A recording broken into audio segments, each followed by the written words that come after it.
하나님은 너를 지키시는 자, 너의 우편에 그늘 되시니 낮의 해와 밤의 달도 너를 해치 못하리.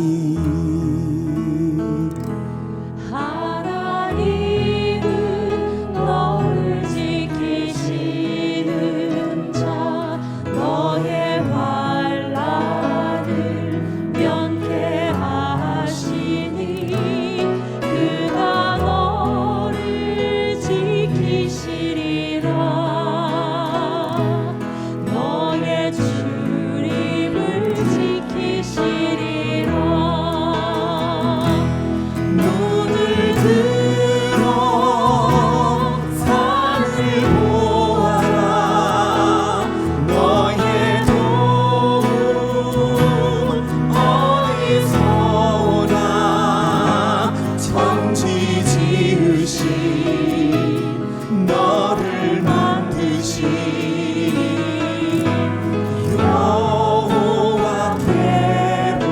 여호와께로라. 하나님은 너를 지키시는 자, 너의 우편에 그늘 되시니 낮의 해와 밤의 달도 너를 해치 못하니. 하나님은 너를 지키시는 자, 너의 환난을 면케하시니 그가 너를 지키시리라. 너의 출입을 지키시리라. 눈을 들어 산을 보아라. 너의 도움 어디서 오나. 천지 지으신 너를 만드신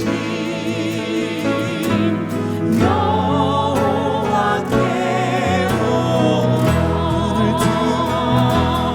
눈을 들어 산을 보아라. 너의 도움 어디서 오나. 천지 지으신 너를 만드신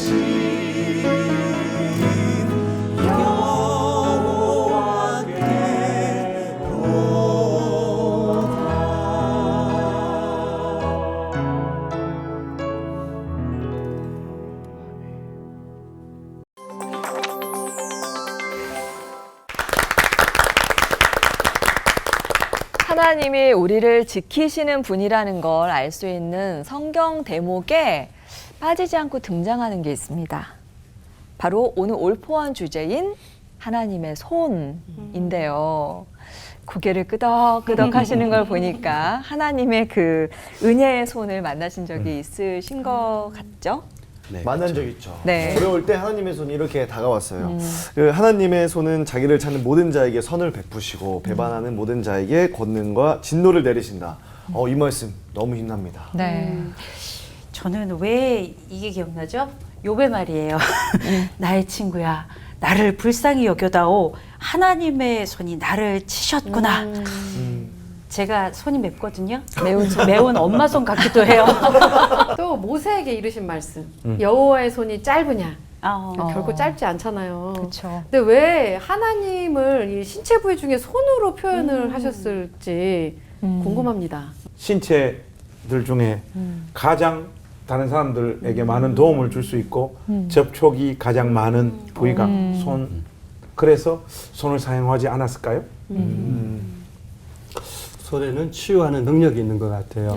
제가 어릴 적에 이렇게 배가 아프면 내 손은 약손이다, 내 손은 약손이다 하고 이렇게 계속 이렇게 만져주시는 어머니나 할머니 손. 하나님의 손 할 때 저는 그 치유와 능력의 손 이게 기억납니다. 네. 예, 설교를 기다려 주십시오. 네. 손, 그다음에 뭐 두 손, 그리고 오른손 조금씩 다르거든요. 오, 그렇군요. 하나님의 손이 등장하는 말씀이 성경에 꽤나 많은데 어떤 다양한 모습을 또 펼쳐 주실지 그 손을 만나러 설교 속으로 떠나보도록 하겠습니다. 차준희 목사님 설교부터 듣겠습니다.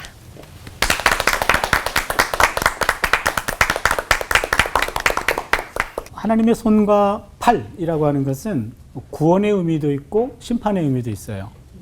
하나님의 손과 팔이란 표현이 많이 나오긴 하는데 하나님은 영적 존재이기 때문에 사실은 이런 물질적 형상을 지니고 있지는 않죠. 그렇죠? 그래서 야훼 신앙은 눈의 종교는 아니고 귀의 종교예요. 눈으로 보고 믿는 종교가 아니고 귀로 듣는 종교고 보고 믿는 것이 아니라 듣고 믿는 거죠. 부활하신 예수님이 눈 신앙을 고집하고 있는 도마에게 안타까운 심정으로 너는 나를 본고로 믿느냐 보지 않고 믿는 자가 복되거든 이런 얘기도 하셨습니다. 하나님은 눈에 보이지 않습니다. 그러면은 의인화된 표현이겠죠. 근데 손이라는 것 아까 말씀드렸듯이 두 가지인데 첫 번째는 구원의 역사예요. 구원을 상징합니다. 신명기 5장 15절을 보면 너는 기억하라. 내가 애굽 땅에서 종이 되었더니 내 하나님 야훼가 강한 손과 편팔로 거기서 너를 인도하여 냈다. 이때는 구원의 손이죠. 그런데 또 하나는 심판의 손이 아까 욥 얘기하셨죠. 매섭다 그러셨는데 에스겔 20장 33절을 보니까 내가 능하신 손과 편팔로 분노를 쏟아 너희를 반드시 다스릴지라. 이 너희가 이스라엘이에요. 그러니까 하나님이 손으로 너희 손 볼 거야. 이렇게 얘기하는 거죠. 심판의 의미가 있죠. 그러니까 하나님의 강한 손과 강한 팔은 동일한 대상이 억압받을 때는 구원의 행위로 그리고 자만하거나 죄에 빠졌을 때는 심판의 행위로 임하죠. 똑같은 손인데 대상의 현 상태에 따라서 그것이 구원을 의미할 수도 있고 심판을 의미할 수도 있습니다. 또한 성경을 꼼꼼히 읽어보니까 주의 손과 손들, 한 손과 두 손, 이게 구분이 되더라고요. 결론적으로 이야기하면 한 손은 구원의 손이고 두 손은 창조의 손이에요. 아마 여러분들 오늘 처음 들으셨을 텐데 저도 최근에 공부해서 배웠어요. 상당히 신기했어요. 시편을 읽어보니까 칼같이 구분하고 있어요. 손하고 손들을. 그래서 시편 138편 7절을 보면 주의 손을 펴사 내 원수들의 분노를 막으시며 주의 오른손이 나를 구원하시리이다. 손 단수예요. 단수일 경우에는 원수들로부터 나를 막아주시는 구원의 손입니다. 그래서 주의 손은 단수 손은 출애굽의 손입니다. 구원의 손이에요. 복수의 손들은 창조의 손입니다. 시편 8편 6절을 보시면 주의 손으로 만드신 것을 다스리게 하시고 만물을 그의 발 아래 두셨으니 우리말 성경은 단복수 구분을 안 했어요. 여기 히브리 원어로 보면 손들이에요. 주의 손들로 만드신 것을 다스리게 하시고 창조행입니다. 성경을 보니까 한 손일 경우에는 구원의 손이고 두 손일 경우에는 창조의 손입니다. 하나님은 한 손으로 구원하시고 두 손으로 창조하시고 순서대로 얘기하면 두 손으로 만드시고 한 손으로 구원하시는 거죠. 그래서 시편부에 보면은 하나님이 손가락들로 창조했다라는 표현이 나옵니다. 시편 8편 3절을 보시면 주의 손가락으로 만드신 주의 하늘과 할 때 손가락들이에요. 요렇게 만든 게 아니고 손가락 전체를 동원해가지고 만든 거죠. 그래서 성경을 보니까 창조행위를 가리킬 때는 복수의 손이 동원되는구나. 그러나 구원할 때는 한 손으로 구원하시는구나. 그러면은 한 손도 왼손이 있고 오른손이 있어요. 오른손이 강조가 되는데 이 오른손은 구원과 능력의 손입니다. 사사기 3장 15절 본문이 아주 재밌습니다. 야훼께서 그들을 위하여 한 구원자를 세우셨으니 그는 베냐민 사람 게라의 아들 왼손잡이 에웃이라. 여기서 베냐민이라고 하는 말이요. 여러분 벤이란 말은 아들이란 뜻이에요. 그래서 벤허 하면은 허씨 아들이란 말이에요. 벤허. 예. 그래서 외국 이름에 벤자민 프랭클린 하면은 자민의 아들 벤이에요.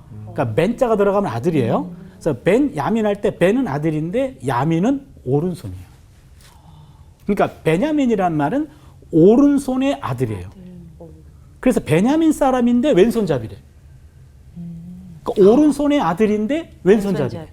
근데 왼손잡이 히브리어는 어떻게 표현하냐면 오른손을 잘 못 쓰는. 오른손을 잘 못 쓰는 사람은 왼손잡이에요. 그래서 왼손잡이라는 용어가 없고 오른손을 못 쓰는 사람, 그게 왼손잡이죠.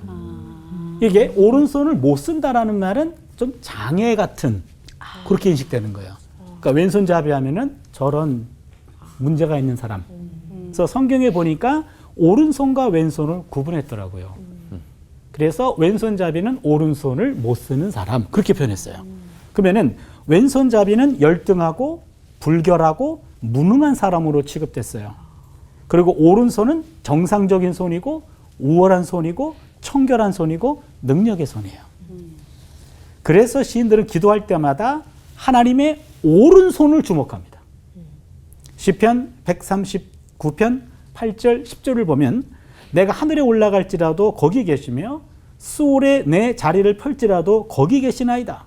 내가 새벽 날개를 치며 바다 끝에 가서 거주할지라도 거기서도 주의 손이 나를 인도하시며 주의 오른손이 나를 붙드시리로다.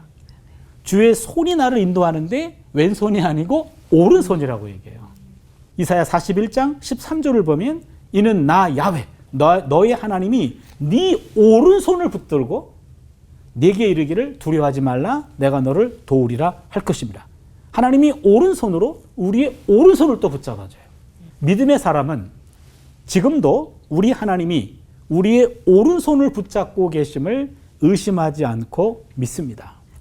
하나님이 당신의 오른손으로 우리의 오른손을 잡아주신다면 어떤 자세해야 될까요? 마주봐야 돼요. 그렇죠. 마주봐야 됩니다.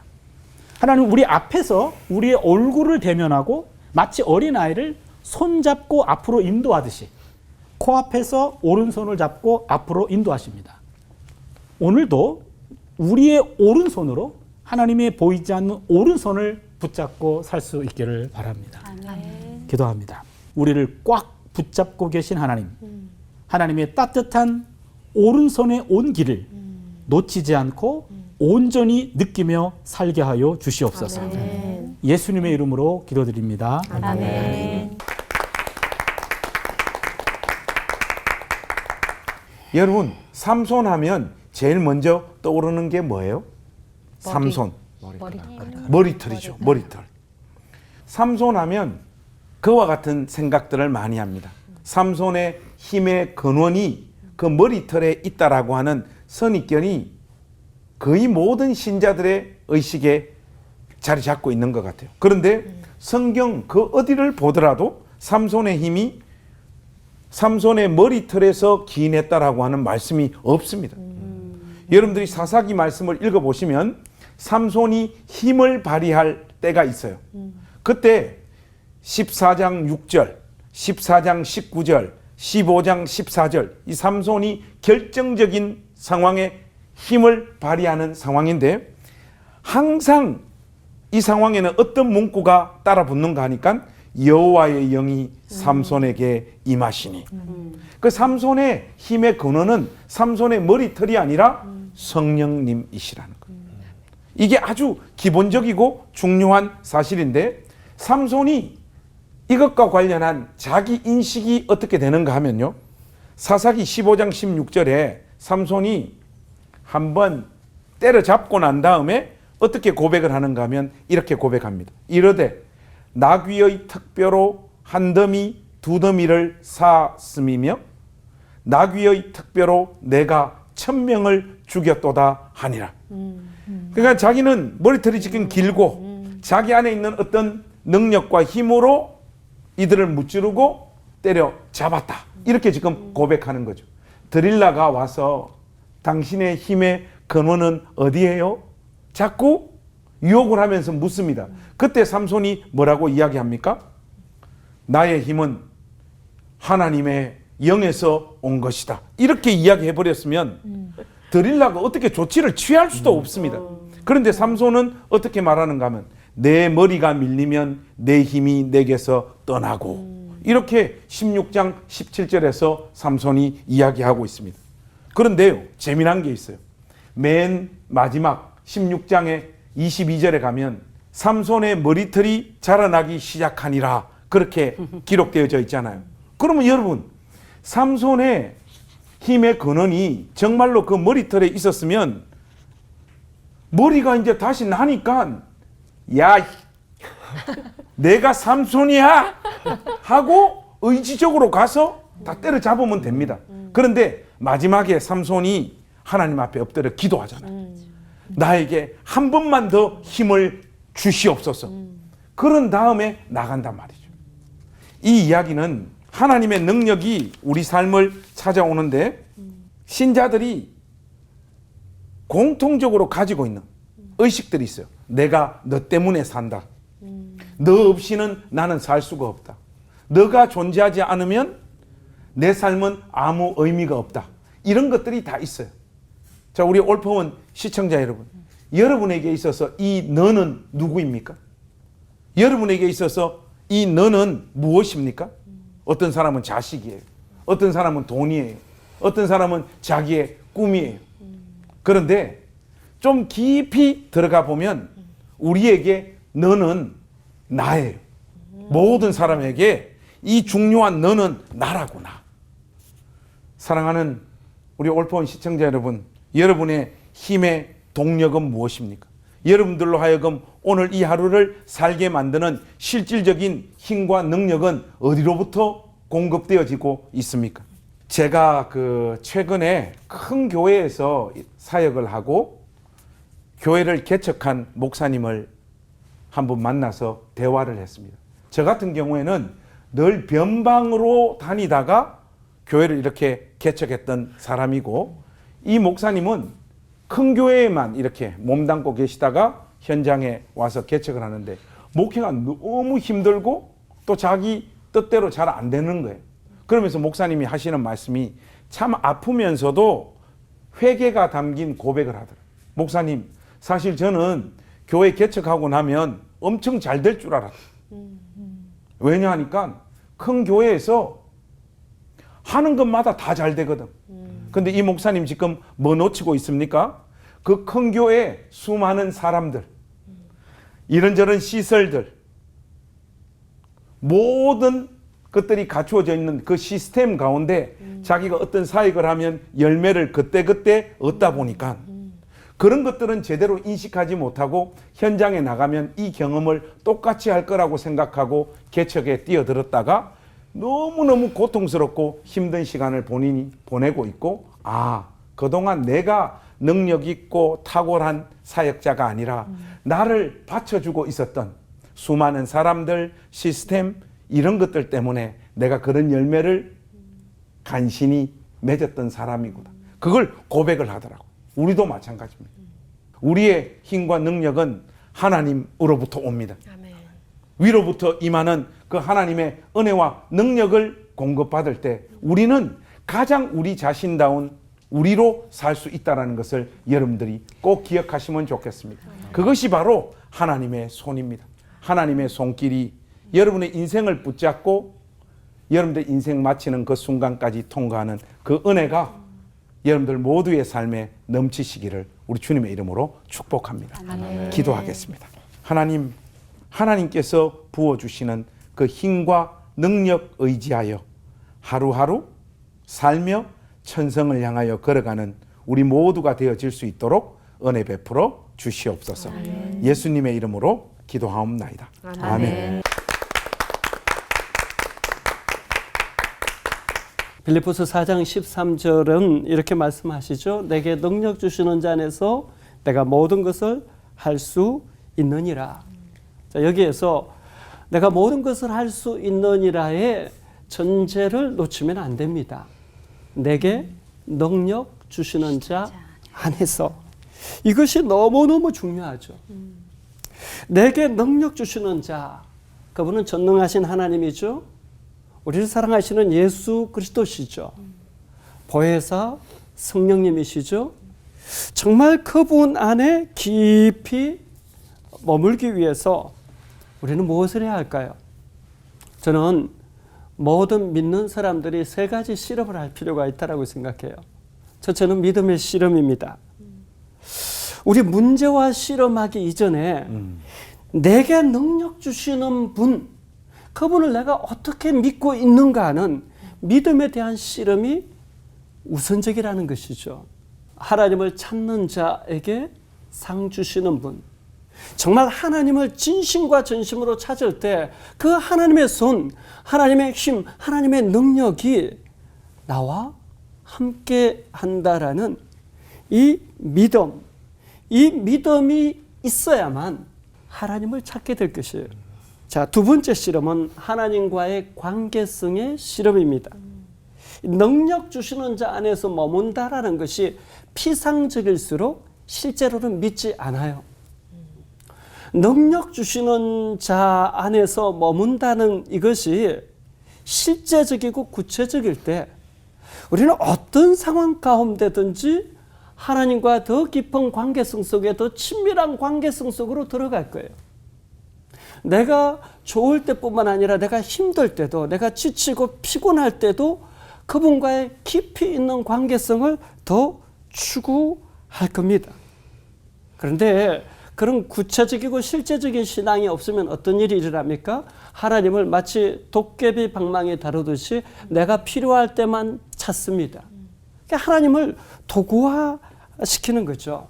그래서 관계성의 실험이 필요한 거예요. 세 번째는요, 순종의 실험이 필요합니다.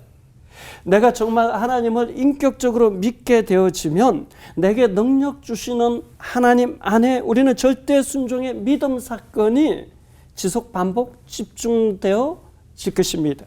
우리는 내가 정한 방법으로 내 소원을 이루려고 하는 대신에 하나님의 때에 하나님의 방법으로 하나님께서 일하시는 것을 믿고 의지하게 될 거예요. 그래서 우리는 자족하는 가운데 어떤 상황에 있든지 전능자의 손을 믿고 의지할 것입니다. 그러나 이것이 믿어지지 않으면 불순종할 수밖에 없는 것이죠. 자, 다시 한번 빌립보서 4장 13절 말씀을 들려드리고 싶어요. 내게 능력 주시는 자 안에서 내가 모든 것을 할 수 있느니라. 자, 오늘 우리에게 필요한 부분을 가만히 생각해 보세요. 오늘 많은 믿는 분들에게 가지고 있는 문제는 무엇입니까? 사실 내게 능력 주시는 자 안에서 이것은 다 사라져버리고 내가 모든 것을 할 수 있느니라 이것만 붙들고 있다라는 거죠. 그래서 내가 이 자기 중심성에서 떠나지를 못해요. 그러면 하나님의 전능하신 그 손을 경험하지 못하죠. 왜? 주인이 나니까. 그럼 모든 것을 할 수 있느니라. 적극적인 사고방식, 긍정의 힘, 이것은 세상도 있는 거예요. 이것을 계속 추구하니까 사실 성공에 목매달고 성공해야만 자꾸 하나님께 영광이 된다라고 생각하는 거예요. 아닙니다. 내게 능력 주시는 자 안에서 머무는 자체가 하나님께 영광 되어지는 거지. 모든 것을 할 수 있기 때문에 성공했기 때문에 하나님께 영광 돌리는 것이 아니라는 거예요. 자, 그렇기 때문에 우리는 어떻게 해야 됩니까? 내게 능력 주시는 자 안에서 머무는 것이 하나님의 전능하신 손 안에 있는 것임을 기억하시기 바랍니다. 요한일서 5장 5절에 이렇게 말해요. 예수께서 하나님의 아들이심을 믿는 자가 아니면 세상을 이기는 자가 누구냐? 전능하신 하나님의 손 안에 있다라는 것은 결국 예수께서 하나님의 아들이심을 믿는 거예요. 그리고 그분 안에서 우리의 모든 삶의 문제를 믿고 맡기는 것입니다. 오늘 본 시청자 여러분께서 저는 내가 모든 것을 할 수 있느니라 이 말씀을 넘어서서 내게 능력 주시는 자 안에서 이 말씀 붙들고 끝까지 승리할 수 있기를 바랍니다. 기도하겠습니다. 하나님 아버지, 내게 능력 주시는 자 안에 머무는 우선순위, 중요순위를 분명히 붙들게 하여 주시옵소서. 그래서 전능하신 하나님의 손이 우리 삶의 자리에 또한 일하시는 은혜도 경험할 수 있도록 하나님 함께하여 주옵소서. 예수님의 이름으로 기도하옵나이다. 아멘.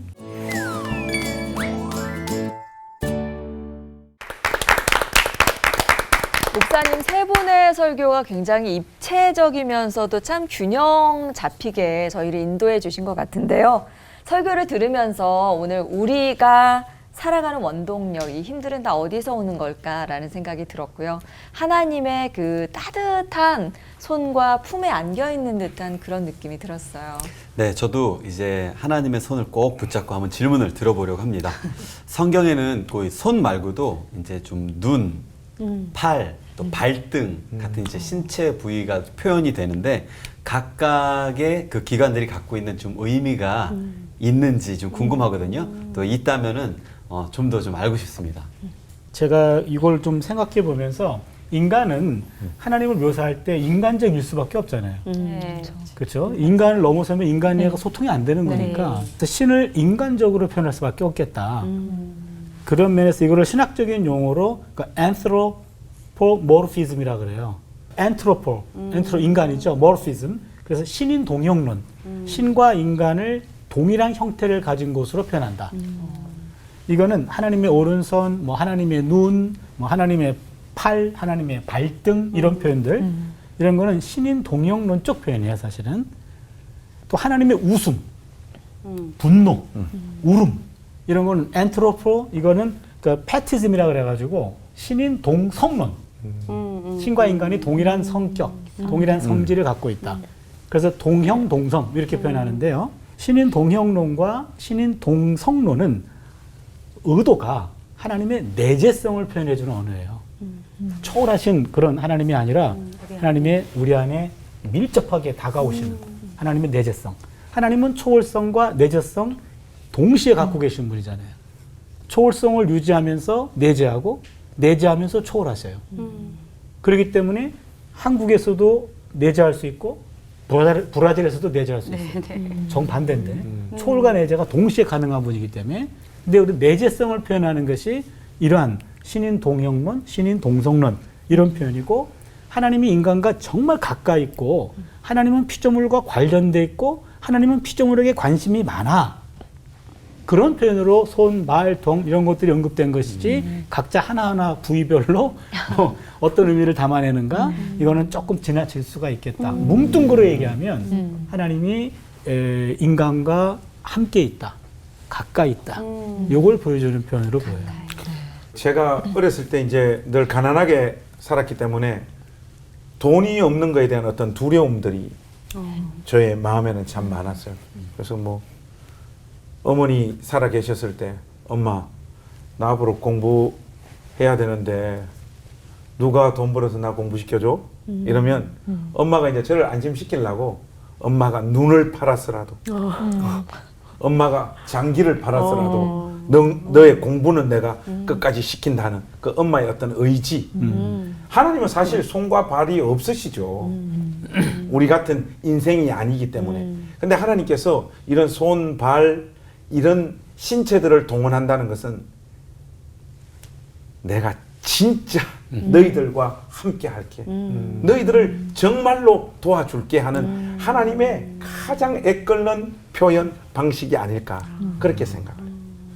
눈동자같이 아끼신다라는 말에는 저는 하나님께서 우리를 지켜보고 있다라는 것이 하나님이 모든 것을 다 아시기 때문에 위로와 격려와 큰 힘이 되죠. 왜냐하면 부모님이 우리를 늘 지켜보고 있다라는 것은 위험할 때 언제든지 우리를 도우실 수 있다라는 거잖아요. 반면에 이렇게 지켜보고 있어 이것은 또 하나의 경고의 의미가 있죠. 당신 잘못하면 내가 심판할 거야. 야, 너 잘못된 길로 가면 엄마가 지켜보고 있으니까 그러면 안 돼. 이 강한 경고의 메시지가 있는 거잖아요. 그래서 저는 이 하나님의 손이 구원과 심판 이것을 다 포함하고 있듯이 하나님의 눈을 늘 의식하면 내가 늘 지켜보고 있어. 이것이 위로와 격려와 응원이 되었으면 좋겠고요. 혹시라도 우리가 잘못된 길로 갈 때 하나님이 우리에게 내가 늘 지켜보고 있어 이것을 경고의 메시지로 듣는다라면 굉장히 유익이 있지 않을까 이런 적용을 해봅니다. 네. 하나님의 손이라는 오늘 주제를 이렇게 받아들고 나서 그 어렸을 때 봤던 만화 주제가가 생각났어요. 그 무쇠의 팔, 무쇠의 다리, 로켓 주먹 하면은 막 너무 벅차면서 끝까지 나를 이렇게 지켜주는 그 영웅, 그 마징가 제트가 하나님 같다고 생각했던 그런 기억이 나거든요. 노래 살짝 부르시는 어린이 같으시네요. 우리 주희 어린이가 되게 반한 신나잖아요. 그러니까 우리 주희 어린이가 반한 마징가 제트만 하겠어요. 네. 어디선가 누군가에 무슨 일이 생기면 나를 붙드시는 하나님의 손을 붙잡기 위해 드리는 질문 타임. 우선 먼저 하나님의 무쇠팔, 강한 손이 하신 일이 성경에 그렇게 많다고 하는데요, 우리 차주희 목사님. 그래서 우리 그 성경에서 어떤 일도 하셨는지 마구마구 그 이야기를 들려주시면 감사하겠고요. 그리고 특별히 하나님의 오른손이 역사하시는 때는 언제인지도 궁금합니다. 아까 말씀드렸듯이 손과 발은 대상에 따라서 상태에 따라서 동일한 상태에게 아까 경고, 격려 그랬잖아요. 그런 의미, 구원의 의미도 있고 심판의 의미도 있더라. 성경을 보니까. 그리고 한 손일 경우에는 구원하고 두 손일 경우에는 창조하셨다. 하나님이. 성경에 잘 구분해가지고 나오고 있더라고요. 우리말 성경은 다 손으로 번역해가지고 혼합되어 있는데 성경을 보시고 이제 뭐가 창조행이랑 연결된 손이 나왔다. 그러면은 영어 성경을 한번 보세요. 그러면 hands라고 나와 있을 거예요. 그리고 hands로 안 나온 영어 성경은 버리세요. 그거 잘못됐어요. 네, 오역입니다. 그것도. 그러니까 히브리어는 다 구분하고 있으니까. 그래서 손도 한 손과 양손은 다르다. 창조의 손이다. 하나님이 그 만들 때 한 손으로 대충 만든 것 같진 않아요. 창조할 때는 두 손으로 만들고 구원은 한 손으로 강력한 손으로 하는데 이것도 왼손이 아니고 또 오른손이에요. 오른손은 또 어떨 때 나오나 성경을 좀 뒤져봤더니 항상 두려워하지 말라. 이 고순간이에요, 항상. 그렇게 보면 하나님이 우리 옆에 계신다면 내 손을 잡아주신다. 한번 상상력을 동원해 보면 오른손을 붙들릴 때는 왼손일 테고 하나님의 왼손. 그렇죠? 하나님이 오른손을 붙잡으시면 나의 왼손을 붙잡을 거예요. 근데 하나님이 두려워 말라 내 의로운 오른손으로 너의 오른손을 붙잡겠다.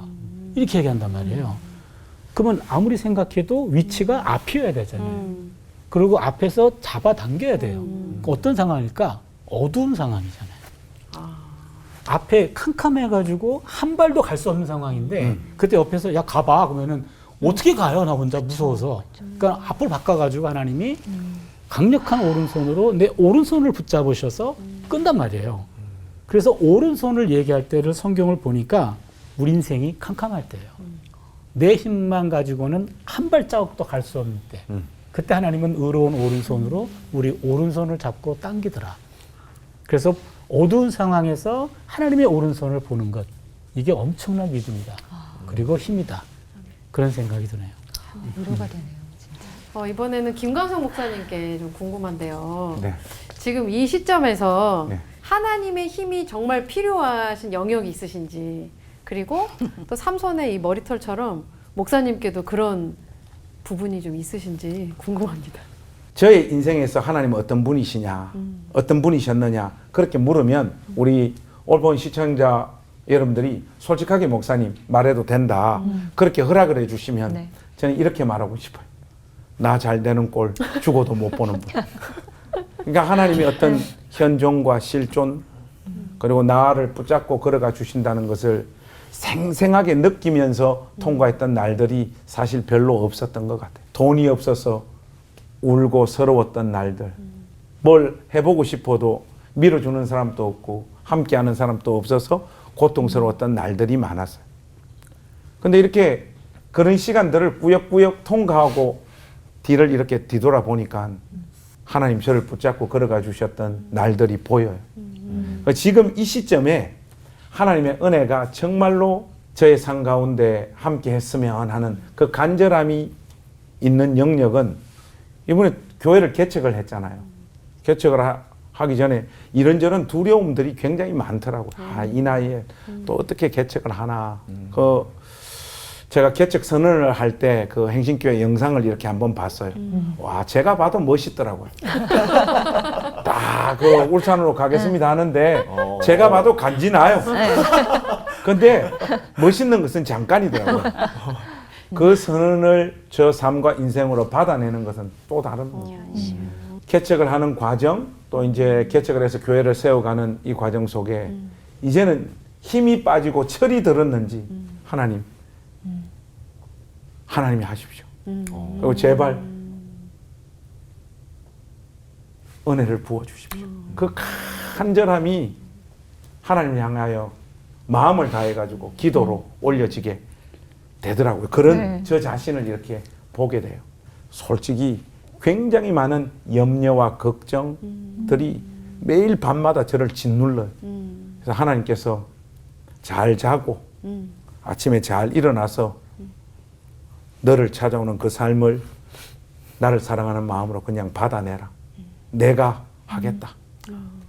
이런 분명한 음성을 저에게 좀 들려주시면 좋겠어요. 그래서 용기 내서 저는 제가 할 수 있는 최소한의 감당할 수 있는 일들을 감당하고 하나님께서 이 교회를 세우는 일, 목회의 영역 위에 하나님께서 일하시는 모습, 제 인생을 통해서 한번 생생하게 확인하고 이 목회를 끝날 쯤에는 나 잘 되는 꼴 죽어도 못 보는 하나님이 아니라 너무나도 세심하게 내 손을 잡고 여기까지 오신 하나님. 그래서 야곱이 죽을 때 그런 고백하잖아요. 나의 날 때부터 지금까지 나를 기르신 하나님. 그 고백하고 눈을 감는 복음 전도자로 살고 싶습니다. 목사님의 오늘의 생생한 고백과 기도 저희도 기억하겠습니다. 네. 그런데 아무리 붙들려고 해도 하나님의 손이 안 보일 때가 있습니다. 이상한 목사님. 그래서 현실적으로 깊은 어려움과 낙심, 그리고 절대 절망에 빠졌을 땐 어떻게 하면 헤어나올 수 있을까요? 근데 보통 어려움, 낙심, 절망이 찾아올 때 많은 성도님들이 하는 방법은 항상 영적인 것만 생각해요. 막 성경 읽고 기도하고 금식하고. 근데 저도 그랬었습니다. 어려움, 낙심, 절망이 찾아왔을 때 성경을 읽는데 그런데 감동이 없어요. 기도를 해도 응답이 없고 그래서 내가 너무 약한가 보다 하고 좀 세게 금식 기도를 해야겠다. 3일, 안 되면 일주일 이렇게 늘려서 기도하면 기도할수록 더 힘들고 더 지치고 더 낙심과 절망 가운데 사실 들어가는 경우가 많았습니다. 그래서 제가 그때 깨달았어요. 제가 어느 날 그렇게 하지 않고 이렇게 해도 안 되고 저렇게 해도 안 되는데 실컷 먹고 싶은 거나 먹자 하고 슈퍼마켓 들어가서 먹고 싶은 거 다 샀어요. 과일부터 시작해가지고. 그래서 먹고 싶은 거 실컷 먹고 하나님 이래도 안 되고 저래도 안 되니까 제가 먹고 싶은 거 실컷 먹고 잠이나 실컷 자겠습니다 하고 잠을 푹 잤거든요. 그 다음에 일어났는데 눈이 떠여지는 거예요. 그리고 성경을 읽는데 감동이 되고 기도하는데 하나님이 내가 너 계속 지켜보고 있어. 이것이 느껴지는 거예요. 그래서 저는 정말 낙심과 어려움과 절망 가운데 있는 분이 계시다라면 먼저 좀 잘 먹고 잘 주무시라. 그것이 우선이다라고 얘기하고 싶어요. 두 번째는 꼭 육체적인 것은 전혀 문제가 없는 경우도 있거든요. 그런 경우에 꼭 영적으로만 하려고 하지 말고 정서적인 면도 돌봤으면 좋겠습니다. 그러니까 저는 육체적으로는 전혀 문제가 없다라면 스트레스가 심하거나 너무 낙심이 찾아오면 저는 꽃집에 가서 저를 위해서 꽃을 삽니다. 왜냐하면 저는 꽃을 보면 참 행복해지고 따뜻해지거든요. 조금 외모와는 다르지만 한 분이 동의를 못 하시는 것 같은데. 목사님 이건 아니지 않습니까? 제가 초등학교 5학년, 6학년 때 꽃밭을 가지고 꽃밭을 만들고 제가 그 꽃들을 많이 키웠었어요. 그때가 참 행복해서 그런지 몰라도 저는 꽃을 보면 이게 스트레스가 해소됩니다.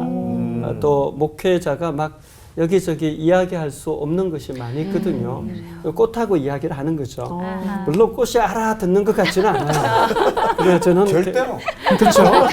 계속해서 제가 꽃에게 이야기하다 보면 그냥 어느 순간에 보면 제 긴장과 갈등, 스트레스가 참 많이 내려놓는 것이 느껴집니다. 그래도 해소가 되지 않으면 저는 중고 서점에 가서 저를 위해서 책을 막 삽니다. 책을 아주 싫어했었는데 대학 들어갔을 때 하나님 앞에 이 문제를 정말 하나님 저는 너무나 무식하고 아는 게 없으니까 책을 좋아하는 마음을 주세요라고 기도했었는데 정말 대학교 1학년 때 그런 마음을 주셨어요. 그래서 저는 다음 날에 시험인데도 시험 공부 안 하고 책 보다가 교수님 있는 데서 이런 말씀 드리면 죄송하지만 뒷불을 맞은 적이 있습니다. 왜냐하면 시험 공부를 안 하고 책을 본 거예요. 그러니까 하나님이 주신 뭐 특별한 저에게 주신 은혜라고 생각되어지는데 가가지고 책을 막 5권, 10권 사는데 물론 다 읽지는 않아도 그 순간에 정말 책과의 대화를 하면서도 상당히 많은 긴장, 갈등, 스트레스가 해소되는 것을 느껴지고 또 독서를 하다 보면 영감이나 이 통찰력들이 막 부어지잖아요. 그런 은혜를 깨닫습니다. 근데 이것까지 했는데도 해결이 잘 안 된다라면 이제 영적인 부분으로 넘어가서 제가 기도와 사실 말씀은 평소에 계속 하는 거기 때문에 그것을 하기보다 저는 엄지박치지만 찬양을 막 해요. 찬송가와 복음성가 책 하나를 가지고 들어가서 기도실에서 그냥 계속 불러요. 근데 뭐 저 혼자니까 엄지박자, 엄청박자 다 틀려도 관계없거든요. 그러다 보면 어느 순간에 가면 하나님의 깊은 임재가 느껴지는 순간들이 있더라고요. 그러니까 최근에 그래서 제가 제일 좋아하는 찬양이 내 영혼 지치고 피곤할 때에 근심 걱정 내 마음 짓누를 때 나 잠잠히 주님을 기다리네 주님 내 곁에 오실 때까지. 이 고백 참 좋아요. 주만 의지할 때 강함 주네 크신 능력 내게 부어주시네. 그리고 막 눈물이 이렇게 흐르면서 하나님의 임재가 막 느껴지더라고요. 그래서 저는 여러분이 꼭 영적으로만 들어가지 마시고 육체적으로 여러분을 좀 잘 돌보시고 정서적으로 여러분을 좀 만져주시고 또 영적으로 여러분이 새로운 은혜를 하나님 앞에 좀 더 다양한 방법으로 접근하면 하나님께서 다양한 방법으로 여러분을 이렇게 세워주시고 크신 능력을 부어주실 줄 믿습니다. 아멘. 노예 생활에서 이스라엘 백성을 구해내신 것도 또 광야 생활 그 40년 동안 이 백성들을 이끌어 가신 것도 오늘 우리를 붙드시는 하나님이셨음을 기억하게 됩니다. 그러니까 하나님의 역사는 사실 그때에도 있었지만 오늘 이 시간에도 일어나는 실시간의 은혜의 역사 아닐까 싶어요. 실시간. 예, 요즘 라이브 방송 그쵸. 되게 중요한데. 예. 실시간으로 일어나는 하나님의 손을 의지했을 때 생겼던 일들 목사님들께 직접 듣고 싶고요. 또 손을 꼭 붙들고 있으려면 어떻게 해야 되는지 사실은 막막할 때 사실 많이 있거든요. 방법을 좀 알려주시면 좋을 것 같습니다. 저는 이런 질문들이 참 어려워요. 왜냐? 하나님의 손을 의지했을 때 생긴 일들 별일 안 생기고 저의 생의 여정에서는 그런 어떤 경험들을 통하여 특별한 어떤 체험을 하고 그렇게 해보지는 못했어요. 그리고 그 손을 꼭 붙들려면 어떻게 해야 되느냐? 저는 아무리 몸부림을 쳐도 제가 적극적으로 하나님 안 살아계신다 이렇게는 저 존재를 쪼개야지 가능하지 그거는 저에게서는 불가능한 거. 그래서 어떤 순간순간 하나님을 의지한다라고 하는 개념보다 우리의 인생 전체를 하나님 능하신 손 붙잡고 걸어가야 되는 과정이지 않느냐. 그리고 그 순간순간 내가 하나님이 느껴지지 않고 하나님의 도우심이 없는 듯한 그 잔인한 날들도 믿음으로 사는 것. 그게 신자의 부름이고 가야 할 길이 아니겠는가. 저는 오히려 그렇게 좀 말씀드리고 싶습니다. 일상과 일터 가운데 저도 하나님과 그냥 평상시에 이렇게 동행하는 것이 오히려 우리 한국교회는 참 필요한 것 같아요. 한국교회는 자꾸 뭐 특별한 은혜, 특별한 시간으로 자꾸 가기 때문에 오히려 일상과 일터 속에서의 하나님 경험은 오히려 점점 사라지고 오히려 문제가 되지 않는가. 만약에 그리고 일상과 일터 속에서의 하나님 경험이 일어나려면 저는 이야기를 하고 싶은데 보통 분들은 기도하면 자꾸 일방통행식으로 많이 하는 것 같아요. 그러니까 내가 하고 싶은 얘기, 내 요구, 가나다라 마바삿 ABCD 쫙 하고 난 다음에 바로 아무런 일도 없었다는 듯이 또 그냥 지내는데 그렇게 하기보다 좀 쌍방통행, 톡백으로 끝내지 말고 대화를 좀 했으면 좋겠다. 그렇다면 그냥 일상과 일터 속에서 우리 삶을 소재로 해가지고 하나님 앞에 묻고 자꾸 듣는 시간들을 가졌으면 좋겠다. 그렇게 할 때 오히려 내 삶에 함께 하시는 그 하나님의 손을 훨씬 더 많이 경험하지 않을까? 내가 특별한 시간에 특별한 때 특별한 방법으로 하는 것이 아니라 평범한 때 그냥 우리 일상과 일터 속에서 계속 우리 가족들이 대화하듯이 그런 식으로 하나님과 계속 대화식 기도를 이어간다라면 훨씬 더 풍성해지지 않을까 이런 생각 해봅니다. 하나님 손을 꽉 잡는 법이라 그럴까요? 저 개인적일 수 있는데 그 하나님의 의로운 오른손 이 말씀을 기억하고 그냥 암송을 해요. 이사야 41장 10절 말씀 그 말이에요. 구원신탁이거든요. 양식으로 구분하면 참으로 의로운 오른손으로 너를 붙들리라. 이 말씀을 암송을 해요. 오른손이 연상되도록. 그리고는 또 하나님의 본심을 또 묵상해요. 예레미야 애가 3장 33절이죠. 그게 주께서 인생으로 고생하며 근심하게 하심이 본심이 아니시로다. 내가 지금 근심하고 걱정하는 거 하나님 본심 아닌 거죠. 그게 이제 암송을 하는 거죠. 계속해서. 그리고는 하나님의 약속의 말씀을 의도적으로 붙잡아요. 말씀을. 예레미야 29장 11절 말씀인데요. 너희를 향한 나의 생각을 내가 안 하니 평안이요 재앙이 아니니라. 너희에게 미래와 희망을 주는 것이니라. 이 말씀을 또 이제는 암송하는 거죠. 그리고는 하나님이 내가 가장 힘들고 어려웠을 때 고등학교 2학년 때 집이 가정경제가 무너져서 학업을 포기할 수도 있었던 그런 상황에서 앞으로 고등학교는 좀 맞출 수 있을까? 그런 고민 속에서 우리 집에 찾아오신 전도사님이 준아 너한테 하나님이 주신 말씀을 내가 전해줄게 하고 로마서 8장 18절 말씀을 줬어요. 현재의 고난은 장차 내게 나타날 영광을 좋게 비교할 수 없다. 그 말씀을 저는 고등학교 2학년 때 그분이 그 말씀 해주셔서 아 이건 나한테 주신 말씀이구나 라고 받아들인 거죠. 그래서 이 말씀을 또 반복하죠. 반복하면 현재 그 어떤 어려움도 어려운 이후 세계를 확신하게 되는 거예요. 그래서 이건 제 인생에서 늘 반복적으로 제가 적용하거든요.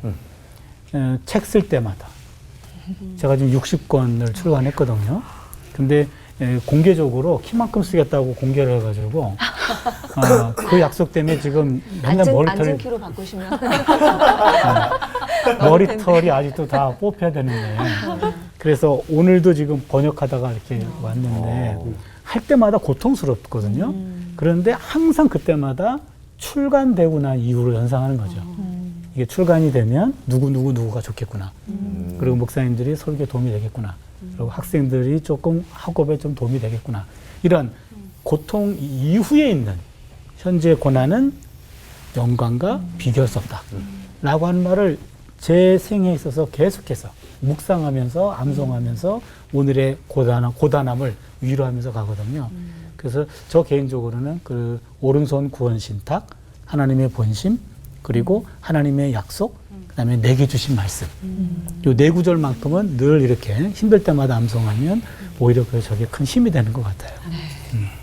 우리가 말씀을 읽는다고도 하지만 말씀을 붙잡는다는 얘기를 하잖아요. 말씀을 붙잡는 게 하나님의 손을 붙잡는 거 아닐까라는 생각도 해봤습니다. 자, 이번에 시청자 질문 코너 한번 가보죠. 전북 전주에서 김용고 님이 보내주신 사연입니다. 하나님의 손이 능력 있는 것처럼 목사님들의 손을 성도들은 의지할 때가 있습니다. 예배 마치고 따뜻하게 악수해 주실 때, 그리고 안수기도 해 주실 때죠. 머리에 손을 얹고 해주시는 안수기도는 특별한 의미가 있는 건가요? 우리가 안수를 통해 치유, 회복과 축복을 얻는 걸 보면 분명 뭔가 역사하는 게 아닌가 싶은데요, 목사님. 간접적으로라도 방송을 통해 안수기도 해주시면 안 될까요? 안수 기도를 할 때마다 제가 느끼는 것은 안수 기도할 때 역사하실 때가 있어요. 치유가 일어나고 회복이 일어나고 변화가 일어나고. 항상 그렇지는 않아요. 항상 그랬으면 얼마나 좋겠어요. 그때마다 제가 깨닫게 되는 것은 이것이 은혜일 수 있다라는 생각을 해요.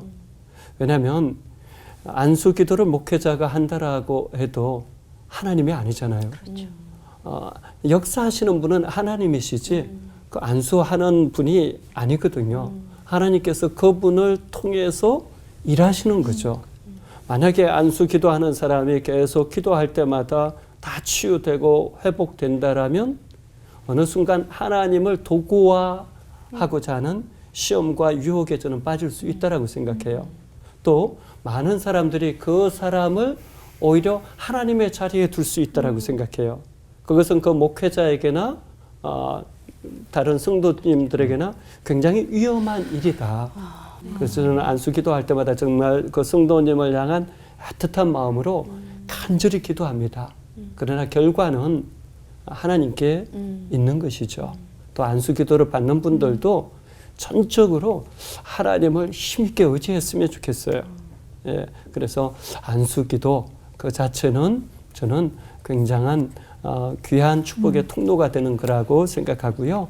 또 목회자들에게만 그 권한이 있다라고 생각하지 마시고 부모님들이 자녀에게 자주 그렇게 기도해 주시고 또 구역 안에서 어떤 문제가 있을 때 같이 손을 들어 기도한다라면 참 좋겠다 하는 생각이 듭니다. 하나님의 따뜻한 손길이 느껴지는 시간이었고요. 시청자 질문 타임 이 시간을 통해서 여러분들의 고민 많이 해결해 보시길 바라겠습니다. 하나님의 손 놓치지 않고 힘차게 끝인사도 외쳐보도록 하죠. 영원히 놓치지 않을 거예요. 하나님 손과 하나 되는 시간 올포원!